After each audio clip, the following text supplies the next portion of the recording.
Hello friends, Python series में आपका स्वागत है।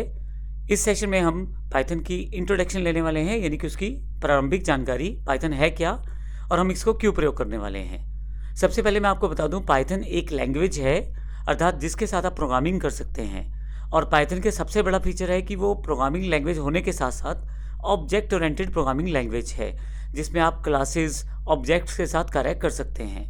यदि आपकी ये पहली लैंग्वेज है तो आने वाले सेशंस को बड़े ध्यान से देखिएगा, क्योंकि हम बेसिक्स ऑफ प्रोग्रामिंग की जानकारी उसमें देने वाले हैं। और यदि आप पहले से कोई लैंग्वेज सीख चुके हैं तो आपके लिए समझना आसान हो जाएगा कि पाइथन किस प्रकार से कार्य करती है और इसके ऑब्जेक्ट ओरिएंटेड फीचर्स क्या हैं। तो जो ऑब्जेक्ट ओरिएंटेड यानी कि ऊप्स के फीचर्स रहते हैं, ऑब्जेक्ट ओरिएंटेड प्रोग्रामिंग सिस्टम के जो फीचर्स रहते हैं वह सारे आपको पाइथन में मिल जाते हैं। क्लासेस हैं, ऑब्जेक्ट्स हैं, इनहेरिटेंस है, पॉलीमॉर्फिज्म है, एनकैप्सुलेशन है, एब्स्ट्रैक्शन है, ये सारे फीचर आपको पाइथन में मिल जाएंगे।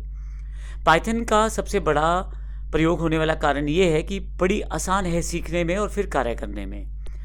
पाइथन एक इंटरप्रेटेड स्क्रिप्टिंग लैंग्वेज है। इसका अर्थ ये है कि आप अपनी लैंग्वेज को जब कोड करते हैं, यानी कि आप किसी लैंग्वेज में अगर कोई कोड करते हैं तो कंप्यूटर की भाषा में उसे कन्वर्ट करने के लिए या तो कंपाइलर की आवश्यकता रहती है या इंटरप्रेटर की।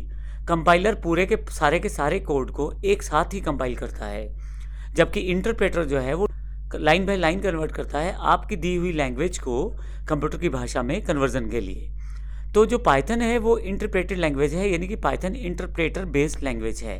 यदि आप कंपाइलर और इंटरप्रेटर के डिफरेंस को समझना चाहते हैं तो आने वाले सेशंस को ज़रूर देखिएगा, उसमें इसकी जानकारी दी गई है। 1999 में इसको गाइडो रोसम ने बनाया था।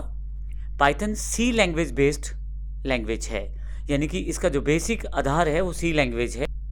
नॉर्मल एप्लीकेशंस के लिए बहुत सारी लैंग्वेजेस अवेलेबल हैं, लेकिन पाइथन के सबसे बड़ा फीचर ये है कि कॉम्प्लेक्स एप्लीकेशंस को बड़ी आसानी से आप डेवलप कर सकते हैं। जब बड़े बड़े नामों ने इसे प्रयोग किया है, जैसे गूगल, कोरा, फ्लिपकार्ट, यूट्यूब इत्यादि ने, तो बड़ी स्वाभाविक सी बात है इसमें बहुत सारे फीचर रहे होंगे। हम अपनी सीरीज़ में उन सभी फीचर्स की जानकारी लेंगे, क्यों इसको बड़े बड़े नामों द्वारा प्रयोग किया गया है। तो जब इतने बड़े नामों ने प्रयोग किया है तो बहुत ही इंपॉर्टेंट लैंग्वेज है और मार्केट में बहुत ज़्यादा इसकी रिक्वायरमेंट है।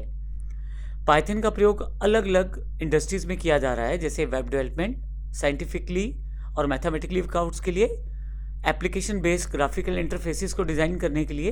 इन सब में इसके अतिरिक्त भी इसके बहुत सारे प्रयोग हैं, उसकी जानकारी हम आने वाले सेशन में लेने वाले हैं। पाइथन बेसिकली एक बैकएंड प्रोग्रामिंग लैंग्वेज है, यानी कि आप सर्वर साइड पे जो प्रोग्रामिंग करते हैं उसके लिए पाइथन का प्रयोग किया जाता है। मुख्यतः दो तरह के कंप्यूटर रहते हैं, एक क्लाइंट रहता है, एक सर्वर रहता है। क्लाइंट जिसको जानकारी चाहिए होती है और सर्वर जो जानकारी प्रदान करता है।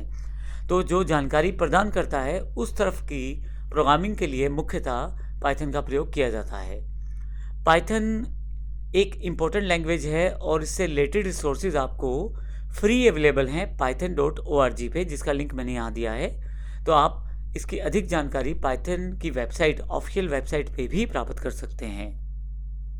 आने वाले सेशंस में हम पाइथन की और इन्फॉर्मेशन लेंगे और फिर प्रैक्टिकल रूप में पाइथन को सीखना शुरू करेंगे। धन्यवाद।